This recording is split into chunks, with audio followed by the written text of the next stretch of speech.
Esses meninos são alunos do primeiro ano da Escola de Artes, Ciências e Humanidades do campus da Zona Leste da USP. Não parece, mas eles estão em aula. Quanto tempo você tem de feira nessa barraca? Nessa, 7 anos. A variedade, de 1 a 5, assim, que nota você daria para variedade? 4. Um critério, vamos supor, uma barraca de verdura e uma de frutas, por exemplo. Esta aula segue o método de aprendizagem baseada em problemas. Devido à realização da feira nessa área, ocorre algum transtorno referente ao trânsito? Sim. Relacionado a estacionar o carro. Entendeu? A aprendizagem baseada em problemas é quando você estuda qualquer fenômeno de qualquer disciplina, de qualquer campo de conhecimento, a partir de problemas, para ser até redundante. Ou, falando de outra forma, a partir de perguntas que são feitas sobre esse fenômeno, sobre esse conteúdo, sobre essa disciplina. É simplesmente pegar essa concepção do que é ciência, que é a resposta a problemas que a gente julga importantes serem respondidos pela sociedade, pela ciência, pela cultura, e leva isso para dentro do currículo. Toda semana eu vou estar cobrando isso. Na aprendizagem baseada em problemas, não existe a figura do professor tradicional, mas sim do professor tutor. É o caso desta aula de Ulisses Araújo, professor da Universidade de São Paulo. A disciplina aqui se chama Resolução de Problemas. A opção da USP Leste para aplicar este método de aprendizagem quando os alunos estão no ciclo básico, o primeiro ano comum a todos que entram na universidade. Como tutor, o professor trabalha de um jeito diferente. Veremos daqui a pouco. O objetivo ali eram os alunos, na hora que chegam no primeiro ano, poderem ter em contato com a complexidade dos fenômenos que existem lá fora, no mundo, natural, social e cultural. Hoje eu estou aqui cantando para vocês, diante da humanidade, rede todo meus freguês. Você tem alguma tática para atrair seus consumidores? E o que o senhor faz para... O ponto de partida da aprendizagem baseada em problemas acontece com a definição do questionamento a ser estudado. Na USP Leste, a etapa dura 3 semanas. A coordenação de curso do ciclo básico definiu um grande tema, uma grande diretriz. Universidade, interdisciplinaridade e comunidade. A partir disso, os alunos definiram o tema específico dos trabalhos. Então tinha todos os temas que você pode imaginar, de pirataria, cultura, e a gente pegou e falou assim, não, a gente tem que escolher um desses. Nosso tutor, que é o Ulisses, ele começou a dar algumas ideias, assim, e ele falou sobre praça. E eu lembrei de feira, porque acontece sempre as feiras nas praças. Foram os alunos dentro de uma reunião que chegaram a esse tema. E todo mundo, de repente, concordou. Se não todos, pelo menos a grande maioria concordou que esse era o tema. Que a gente está, a Feira Livre e suas diferentes linguagens. Um grupo estudou o papel das linguagens nas vendas da feira. E o outro analisou seus impactos sociais. 16 por 2, é pra acabar laranja, freguês! Depois disso, eles escolheram esta feira no bairro do Belém, em São Paulo, para as pesquisas em campo. É um afunilhamento de ideias, assim, desde o tema maior, do grande tema, para até o problema, que é uma coisa bem específica que a gente quer, assim, não é nem resolver, é abordar, não sei, porque a gente não vai buscar uma solução com essa matéria. Com o problema em mãos, os alunos passaram para a segunda etapa da aprendizagem, a elaboração do método de trabalho. Você precisa determinar uma forma com que você vai utilizar para buscar responder a essa pergunta. Esse método pode ser qualitativo, ele pode ser quantitativo, pode ser através de entrevistas, pode ser através de observação da realidade, pode ser através de estudos de caso. Quer dizer, tudo que a metodologia científica hoje reconhece como sendo métodos confiáveis para você investigar um determinado fenômeno. Eles escolheram como instrumentos da pesquisa a observação sistematizada em campo e a aplicação de questionários. Como que é a pergunta mais direta que você pode fazer para começar isso? Por que você vem na feira? Porque você prefere. Por que você escolhe a feira ao invés do supermercado? Prefere? Prefere. O que vocês querem saber pelo problema? Boa. Que leva o consumidor a preferir a feira ao invés do supermercado? Qual que é a pergunta direta, gente? O que te O leva? que te fazia a feira? Vocês querem saber a preferência, então vocês vão perguntar, você o quê? Prefere. Muito bem. Prefere, O quê? o mercado ou a feira? Nossa, eu falei isso. Direto e objetivo. Você prefere fazer compras É. na feira ou no mercado. Qual que é a boa pergunta de um projeto, por exemplo? Aquela que nem o professor e nem o aluno sabem a resposta. Se o professor sabe a resposta, ele tende a querer ensinar para o aluno.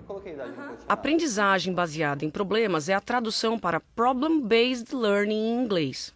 O PBL surgiu para contornar falhas do ensino tradicional, como explica a professora Valéria Lima, da Faculdade de Medicina da Universidade Federal de São Carlos, a UFSCar. Lá, o método que conhecemos na USP-Leste se estende para todo o curso.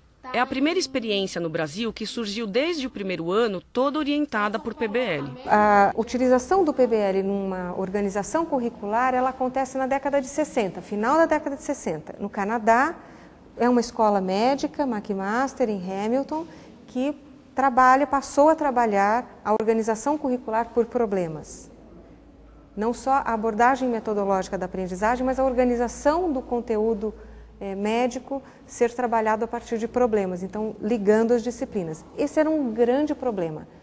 As nossas escolas médicas são orientadas por um paradigma que vem do início do século XX, que é início do século XX, que dividiu a formação médica em carreiras, em disciplinas básicas e depois disciplinas clínicas. E o volume de conhecimento aumentando exponencialmente, nós entramos numa crise. O que estudar e como estudar? Então, a resposta da McMaster foi uma resposta para a necessidade de melhorar a formação do médico. E essa repercussão, hoje, ela está presente em todos os continentes. Ele vai voltar sozinho, só chocar e vai voltar. O curso de medicina da UFSCar tem 4 anos. Por isso, não existem médicos que saíram de lá formados pela aprendizagem baseada em problemas. Os problemas, eles vêm como eles são da natureza, como eles são da vida real. Eles vêm com todas as disciplinas. Então, esse é um diferencial de um curso tradicional, que é todo organizado por disciplinas básicas, clínicas.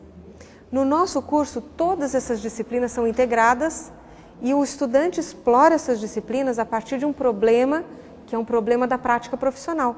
Então, no primeiro ano, eles já têm uma noção do que é ser médico. A primeira informação que a gente recebe é que não ia ter aula. Aí a gente falou, nossa, como é que vai funcionar isso agora, né? Sem aula, como é que eu vou aprender? Se eu aprendi sempre desse jeito, entendeu? Então, esse que foi o diferente. E aprende? Aprende. É um jeito mais sofrido, eu acho, mas aprende, entendeu? Para o curso funcionar, a faculdade organizou o currículo por eixos educacionais que integram as disciplinas. Com isso, aprender a fisiologia do corpo humano, por exemplo, acontece ao mesmo tempo em que o aluno estuda procedimentos clínicos. A discussão de problemas médicos, fictícios ou não, integra todo o conteúdo. É o que detalha a Valéria. Pensando em 3 eixos. Um eixo completamente controlado. São pequenos grupos de estudantes que recebem uma situação-problema em papel. Essa situação-problema é escrita por um professor e eles trabalham problematizando essa situação e construindo conhecimento em cima de mecanismos, processos de saúde e de doença. Silene Nunes, 55 anos, natural e procedente de Florealva, dona de casa, viúva há 3 anos. Conta que pela manhã tem dificuldades para mobilizar as articulações acometidas, em particular a das mãos, por período aproximado de 2 horas. Obtém melhora espontânea após esse período, mas à noite volta a ter rigidez quando para com suas atividades.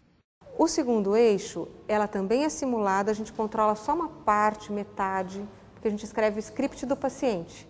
Mas a interação com o estudante você não domina. Ela vai acontecer a partir do jeito e com as capacidades que cada estudante traz. Então, ficam sempre na sala o professor observador, o estudante que atende, um estudante que é dupla dele, espelho dele, que é um observador, e o paciente simulado. A faculdade seleciona voluntários da cidade para simularem o papel do paciente. Sozinho, você vê o que você nota no seu pai? Então, eu tenho notado ele muito calado e muito triste. Mas eu tenho medo de ficar perguntando e ficar lembrando ele da mamãe, né? Uhum. E às vezes deixar ele mais triste. Então, na verdade, eu queria saber como ou se existe alguma forma de tentar ajudar ele nesse sentido. Ele veio morar com vocês agora? Depois que termina a simulação, há uma avaliação do desempenho. que é uma identificação do que é que aconteceu ali na cena. Na simulação de hoje eu tentei conduzir melhor a conversa, não me mostrar tão ansioso, apesar de ficar ansioso. A área de menor controle que nós temos é na realidade, quando o estudante vai para a vida real e ele tem as suas 10 famílias que atender, que acompanhar, os pacientes reais que vêm com as demandas reais que nós não controlamos. Valéria descreve uma das bases do curso. Desde o primeiro ano, os alunos também fazem atendimento em unidades de saúde, onde conhecem pacientes que acompanharão pelos 6 anos da faculdade. A gente tem reflexões de casos daqui que acontecem lá na Federal. E aí a gente seleciona um caso que ou é difícil de lidar, ou que a gente já tentou algumas estratégias e não conseguiu resultado, ou que são diferentes, casos novos que a gente nunca tinha visto. Aí a gente leva para discutir no grupo lá, para ver a opinião de outras pessoas. Tem um outro professor, que é o facilitador, que entra lá, mais o preceptor e mais todos os alunos do grupo, que aqui são 6. Então, assim, se eu levar um caso de um paciente meu, todo mundo vai opinar. Às vezes alguém já teve um paciente com um caso parecido e conseguiu resolver, aí me dá a opinião da experiência. Parece que a mãe... É o que vimos nessa discussão de alunos do 4º ano. Eles contam para o professor facilitador Bernardino Souto que na unidade de saúde onde atendem, tem tido dificuldade para fazer mães amamentarem por pelo menos 6 meses. Assim como sua colega médica Valéria e o Ulisses na USP Leste, Bernardino é tutor nesta aula. Essa política feita na maternidade funciona, de a mulher amamentar nas primeiras 3 horas, né? Meia hora. Na primeira meia hora, a orientação em relação à pega, o alojamento conjunto, isso acaba funcionando. Mas na hora que a mulher vai para a unidade de referência, unidade básica ou unidade de saúde da família, ela não tem a continuidade. Porque pelo que o agente comunitário falou com a gente, vai bastante gestante no grupo.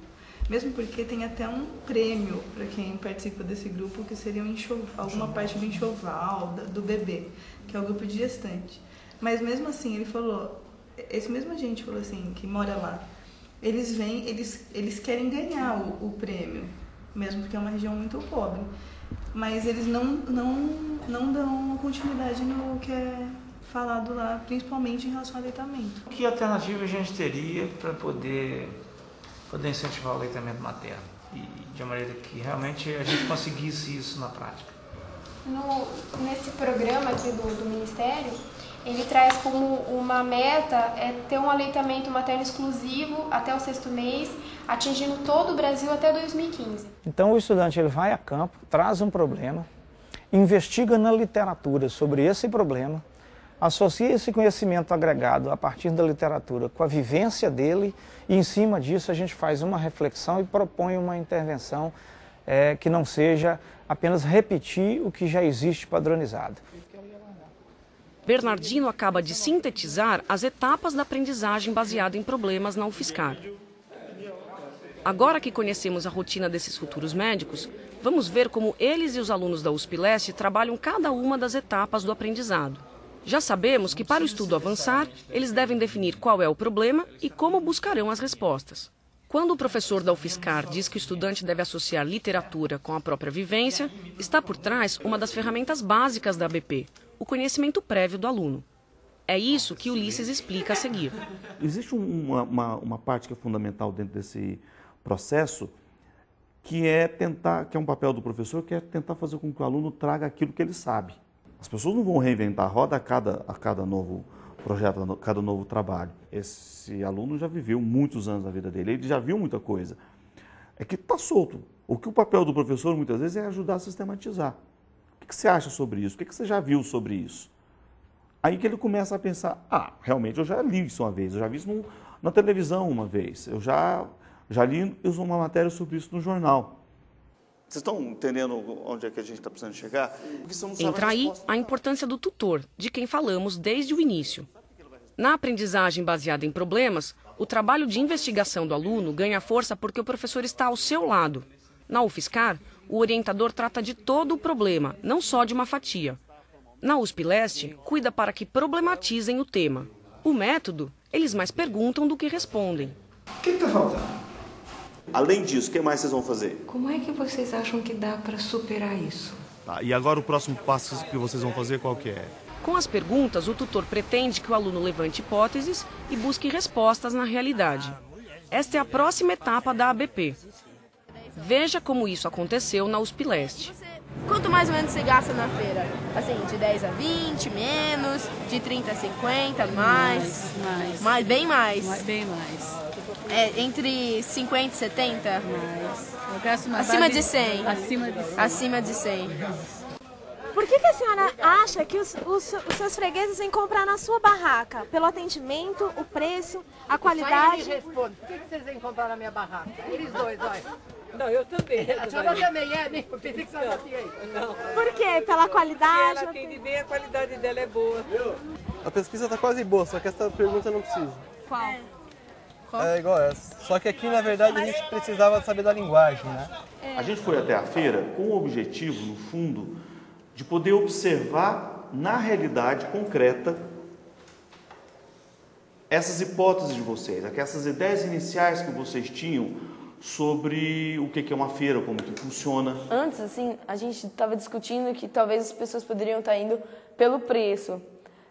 E mesmo pela diferença de horário, tanto no começo da feira quanto mais no meio, assim, no fim, a gente viu que a maioria das pessoas estavam indo pela qualidade e pelo atendimento que os feirantes estavam proporcionando. Na sala de aula, Ulisses trata do redirecionamento das hipóteses. O que na pesquisa piloto da feira contemplava o conhecimento prévio passa a ser baseado em pesquisa. Quando Bernardino chama a atenção dos alunos da UFSCar, também busca a readequação na rota. Eu puxei vocês para uma direção e vocês não seguiram a direção que eu puxei. Então eu vou fazer essa tentativa de novo. Quer dizer, eu quero saber o seguinte, o que vocês vão fazer, de fato, lá no USF do Gonzaga para melhorar o aleitamento materno na comunidade? Porque vocês estão falando o seguinte, ó, tem que orientar a mãe isso, tem que orientar aquilo, o Ministério da Saúde tem esse monte de proposta. E aí eu tinha perguntado para vocês antes, isso que vocês estão trazendo é novidade? Não. Isso de uma certa forma já foi feito? Já. Deu certo? Não.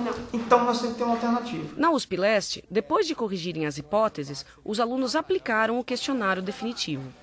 Em seguida, voltaram à sala para fazer o relatório da pesquisa. Esta é a próxima etapa da aprendizagem. Quadro teórico, um plano de investigação, quer dizer, como que você fez a pesquisa, com a metodologia, análise, como é que você analisou esses dados e a conclusão do trabalho. Um por um, cada um daqueles objetivos vocês vão anunciar aqui. Pois é, aqui a gente conseguiu responder a este objetivo com essa pergunta ao oferante e que, portanto, respondeu isso, a gente analisa desse jeito. Vamos sintetizar o que vocês tentaram fazer aqui nas conclusões. Como último passo na USP Leste, os grupos apresentaram os relatórios aos outros alunos e foram avaliados. Mas o saldo da aprendizagem baseada em problemas ultrapassa uma nota no boletim escolar. Provavelmente ele vai saber menos coisas em termos de quantidade, mas muito mais profundo, porque isso permite a ele se debruçar sobre um determinado fenômeno e tentar entender as muitas variáveis que interferem para que aquela coisa aconteça, para que aquilo se passe daquela forma.